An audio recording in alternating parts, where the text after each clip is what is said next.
Ковачевски, имајте храброст и дајте си оставка. Така ќе ја спасите Македонија и ќе направите барем едно нешто добро за државата, порача вечерва од Штип преседателот на ВМРО ДПМН Христијан Мицкоски.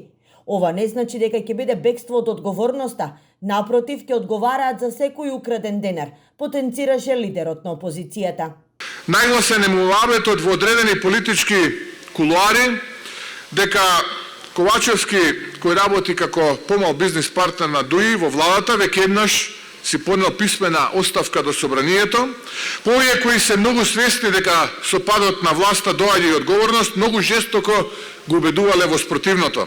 Талат и останатите од компанијата го убедувале да не си даде оставка затоа што знаат дека од правдата нема бегање.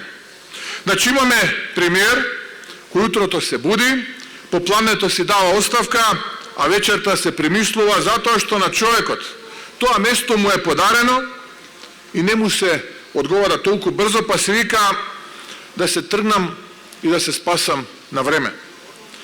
Па еве од овде, од Штип, сакам да му порачам.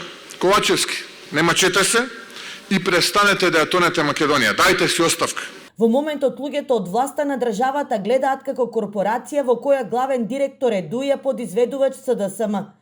Сакајќи да ја дефокусират јавноста, тврдењата на опозицијата ги представуваат како напад врз албанците, што не е така. Истакна Мицкоски посочувајќи дека власта ги кради и осоромашува не само македонците, туку и албанците. Имаме буквално процес на дуизација на системот кој ни носи во суштина и дуизација на Македонија. Тоа не е само политичко окупирање на институциите, туку еден извитоперен систем на невредности, на криминално однесување кое го труе системот и секоја здрава клетка.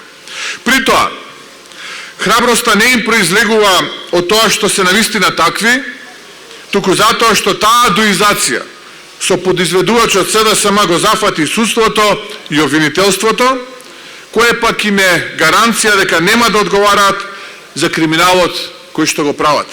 На денешната трибина што се одржа во Штип на тема современи образовни политики, што е во рамки на акцијата Ова е Македонија за сите, Мицкоски од граѓаните побара обединување, како и масовно да излезат на гласање, со што за државата ќе почнат едни подобри времиња, исполнети со просперитет и оптимизам.